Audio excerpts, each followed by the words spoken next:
Бисмиллах, ассаляму алейкум рахматуллахи баракатух. Бүгінгі шығарылым TikTok стримнің құпиясымен бөлісетін боламын бүгінгі шығарылымда.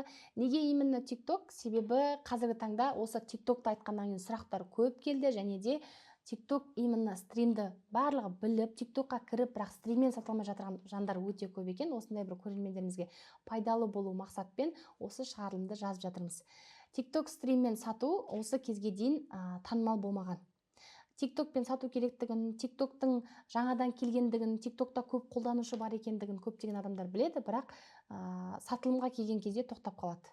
Себебі барлығының ойында TikTok ойын-сауық алаңы, TikTok балалар отыратын алаң, TikTok бір белгілі бір тек қана көңіл көтеретін алаң сияқты болып қалғанда. Ал негізінде біз сияқты кәсібін дамытуға, табысын арттыруға, бір жаңа инструменттерді қалт жібермейтін, жаңалықты бірінші болып алып, өзінің кәсібінде қолданатын кәсіпкерлер бұл TikTokты өзінің пайдасына асыратын инструмент ретінде қолдануда. Мен жалпы осы TikTokты ең алғаш рет өзімнің CoinLife компаниямның өнімдерінің сатылымын арттыру үшін Қытайдан 2024 жылы офлайн барып $12.800 оқып келген болатынмын. Және де ол кезде мен бастаған кезде 2024 жылы негативтің отаны болатын. Стримға кіресің, әртүрлі сөздер жазады, кері пікірлер жазады. Себебі барлығыма айтатын, сен орамалыңды не дейтін еді? Сен номеріңді айта алмауыз деген қызсың ба деп жазатын маған. Мен айтамын, мен ол емеспін. Просто бір адам орамалда болса, бәрі ойлайды, бірдей деген сияқты ше. Сондай бір негативтің ортасы болатын. Мен осы TikTokпен бастағанда 2 адам, 3 адам, 10 адам болатын. Жалпы TikToktың маңыздылығын мен қайдан білдім? Мен TikTokқа да 2020 жылы тіркелгем. Бірақ ол кезде шынымен де баланың отыратын ойын-сауықтың ортасы болды да, 2024-тің басында TikTok стриммен сатылымдар келіп бастады Қазақстанға. Мен соны зерттеп, Қазақстаннан оқып жүріп, уже оның TikTok стримнің кәдімгі мектебі бар екен білем ғой Қытайда.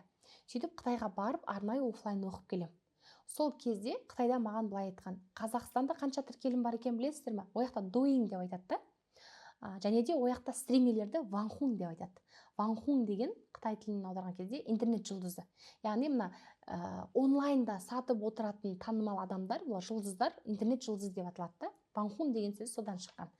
Қазір Қазақстанда менің өзімнің ортамда да көптеген кәсіпкерлер Гүлзок стример берші, Гүлзок Ванхун берші деп сұрап жатады да.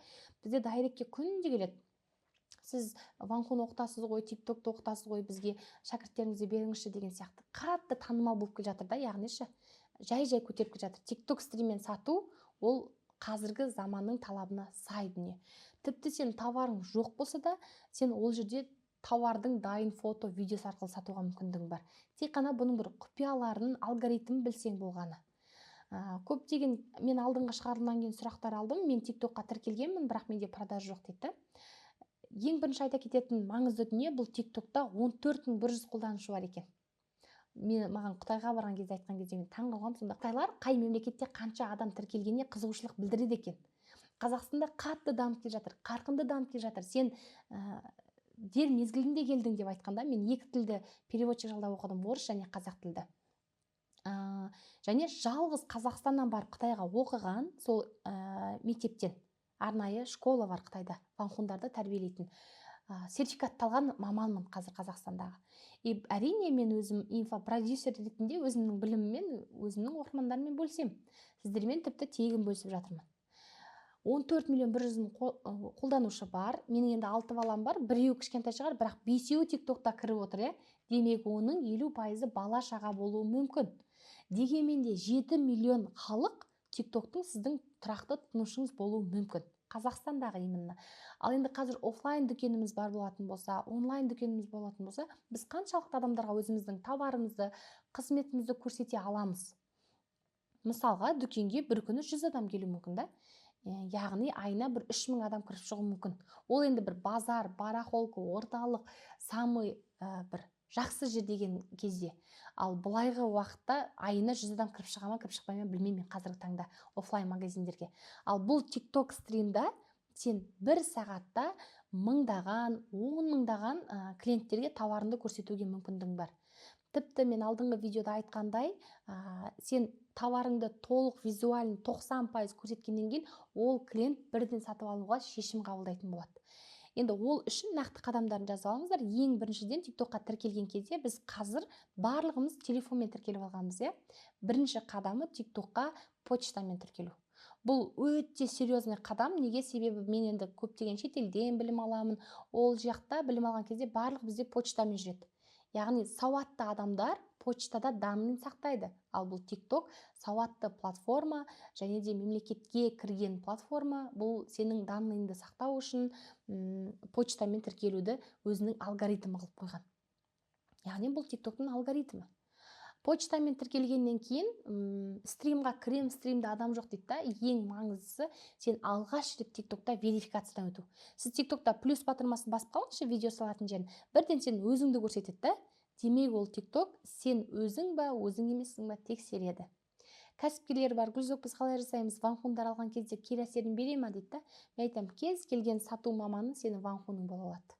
Біз енді кәсіпкерлердің әртүрлі компанияларды оқытамыз, сетевой компанияларды оқытамыз, иә, осы стрим жүргізу бойынша, өнімдерін сату, команда құру бойынша деген сияқты, товарларын сату бойынша, инфо өнім бойынша, мысалға атақты өзіміздің қазақтың жұлдызы маңдайына біткен жарық деп айтамын ғой мен, айтыскер ақын Айнұр Тұрсынбаева әпкенің командасын оқытқанмын. Сондай жандарды оқытқан кезде мен всегда айтамын, бірінші өзі адам верификация өту керек, почтамен ашқаннан кейін. Верификациядан кейін тұрақты күнделікті контент жасау өте маңызды. Мен контент қалай жасау керектігін алдыңғы шығарылымда айтып кеттім. Көрсеңіздер болады осы каналдан. Контент жасау керексіз. Контентіңіз тұрақты болу керек. Күнделікті 3-5 видео. Және күнделікті бір стримға шығу керексіз. Күнделікті 1-2-3 сағат стримда отыру керексіз. Егер сен осы алгоритмді ұстай алмайтын болсаң, TikToктан табыс таппадым деп ренжіме. Дәл осы алгоритмді ұстанатын болсаң, сенде табыс болмауы мүмкін емес. Ал енді қазір TikTokқа тіркеліп, стримда сата алмай клиент жоқ болып жатқан жандардың қателігі осы жерде. Олар телефон номермен тіркелген, олар верификациядан өтпеген, олар контент жасамайды, олар күнделікті стримға шығып жатырған жоқ. Дәл осы қателіктер бар ма? Сіздерге TikTokты қайтадан бастауға кеңес беремін. Неге? Себебі бізде жұлдызды шәкірттеріміз бар, TikToктарын 200 мың, 100 мың, 50 мың, 80 мың подписчикпен өшіріп жаңадан ашқан. Себебі ол подписчигі көп болғанмен TikToктың алгоритміне сай ашылмаған, дәл ондай клиент алып келмейді, рекке шықпайды, стримға адам көрмейді, сәйкесінше сауатты сатылым болмайды. Сол үшін нақты осы қадамдарды жасасаңыздар. Білу бір бөлек, оны жасау бір бөлек деп мен әркез айтатын болам. Біліп қана қоймаңыздар, оны міндетті түрде тәжірибемен жасап, бізбен бөлісіңіздер. Енді бұндай тегін ақпараттарды көп бөлісемін. Бұл ақпараттар менің кәдімгі ақылы сабақтарда беріп жатқан ақпараттарым. Ал енді сіздерден маған взаимны қолдау керек болады. Каналға тіркеліңіздер, лайк басыңыздар және комментарий қалдырыңыздар. Тағы да сұрақтарыңыз болса, қандай да бір комментарийға жазып, келесі бір шығарылымның шығуына себепкер болыңыздар. Одан бөлек осы каналымыздың спонсоры Queen Life компаниясынан сіздерге сыйлық бар. Шарттары өзіңнің инсайтыңды комментарийға жазу және ең алғашқы болып осы шығарылымның сілтемесімен өзіңнің сторисыңда бөлісіп, инсайтыңды айтып, Гүлзок парақшасын отметка жасау. Алғашқы 3 жанға Queen Life компаниясынан сыйлығымыз беріледі.